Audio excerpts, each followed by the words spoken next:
It's about, you know, anybody who had a kid too soon and the shit they gotta go through, you know, being, having to give up all the futures, you know, for the child, you know. It's a really hard decision, but this goes out to everybody who, you know, had to deal with that shit. To anybody who watched Zulu Master, knows about the poetry fucking contest. I'll put a link over here,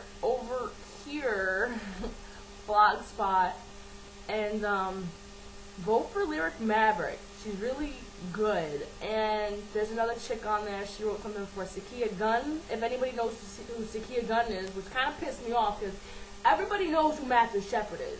Most people, I know some gay people that don't know who Matthew Shepard is, but everybody knows the story of Matthew Shepard. But no one knows Sakia Gunn. And it sucks because I live in Jersey and gay people in Jersey don't even know who Sakia Gunn is.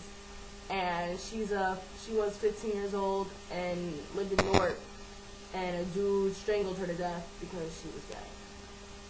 So there's actually a film I think coming out, so just look it up, Sakia Gunn. I don't know if my mouth is gonna move with the words because this bullshit sucks, but here I go. Take 3.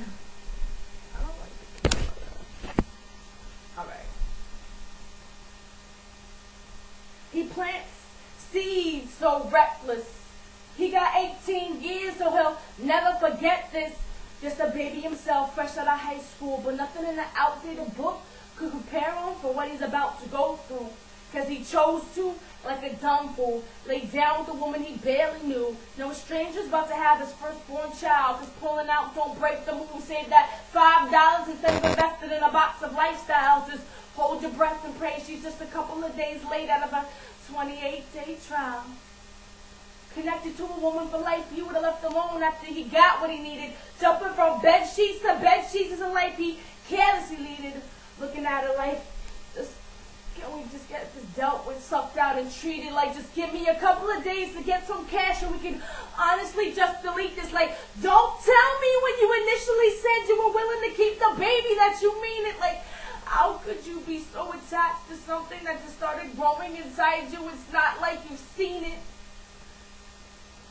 Don't try to act like I'm trying to force this, but I don't want you to end up regretful and remorsing because you never even considered an abortion. I mean, what about adoption? See, but she refuses to have a baby. Some foster parents walk and pay checks, so that's not even considered an option. Verbally walking around in circles, it never occurred to her that he's not ready to be a father, but she's not ready to be a murderer. Attached to a toilet bowl, she starts to get morning sickness. Wearing baggy clothes so her parents don't recognize the reason for her newfound thickness. She's regretting her one-nighter as she realizes her jeans are getting tight, that he's sitting blazed in the cypher, trying to keep his mind off having to trade in pussy and paper for bottles and diapers. Procreation will have him persuaded to wife her because these days it's normal to have multiple baby daddies because niggas don't man up and shit don't last. And 9 months later, women gotta hold it together because we don't have the same luxury of resorting back to disappearing acts, tracks of life and days and sonograms that he never shown, sitting alone in the doctor's office. She should have known so she wouldn't be so heartbroken when he never showed because he's too hungover trying to numb this. But she's been sober since conception. Used to say sky is the limit. Now she can't see past the stomach. This time he plummets. She's done it. He doesn't know what's going to happen next, but how is she going to look into her father's eyes and tell him that his baby girl just found her sex? Will he love her any less than a hospital bed witnessing the first breath to a son who will never know the sound of his voice, who will never know the roughness of his hands, the tickle of his beard? It's all how he feared, how he too resented his father for missing out on so many New Years. Swore perfectly clear if he ever had a child that he'd be everywhere, but he's anywhere but near. Shit's too much handling without a doubt. He too can't admit that he's repeating his deadbeat father's mistakes, and he'll never remit this from his mouth because real men don't shed tears. But everybody knows that niggas all cry when the lights go out. What to do now? Staring at this beautiful boy, she can't understand how how anybody could deny him, how her son has to grow up without a father to teach him how to be a man. See, you may not have never heard of him, but this goes out to all of my brothers that weren't ready to be fathers, and to all of my sisters that weren't ready to be murderers.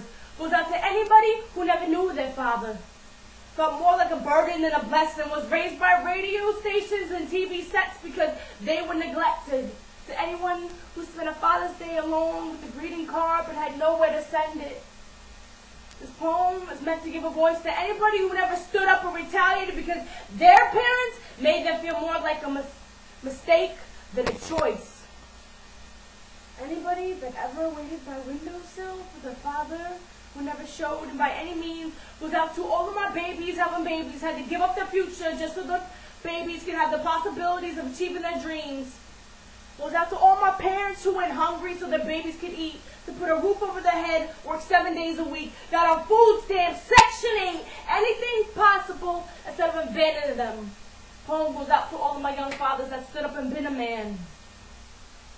But to my future generations, your body is a temple, so don't give it up. And if you slapping skins and you ain't getting a glove, then you ain't getting none. Because who wants to be the reason for a fatherless son? Just pisses me off when I turn on the TV and see dudes that don't even bother because they swear they ain't the one. Then homie, Maury turn around like, homie, you are the father. I mean, I don't understand why they gotta put down the woman, calling all types of sluts and hoes, because I do believe that Grandma told me if you lay down with dogs, then you're more than likely gonna wake up with some fleas. So if she's so easy, sleazy, and diseased, then why didn't that stop from you getting in between her knees? I mean, what does that make you? Because despite what double standards say, a dude could be a slut too. Shit, I can name a few.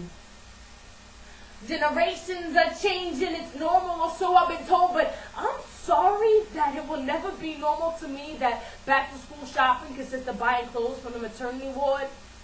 I mean, 13-year-old. And it pisses me off that girls are not using abortion as the new form of birth control. How about controlling your legs so you don't need one at all? Because now with condoms and pills and fucking patches, it's just irresponsible to get pregnant by accident. Here's a dumb thought. How about we just all practice abstinence? So to my younger generations, if you're going to lay down, take responsibility for yours and know them. So 10 years from now, deadbeat moms and dads won't exist, so I can't even write this poem. Thank you for listening. And damn, as long as how.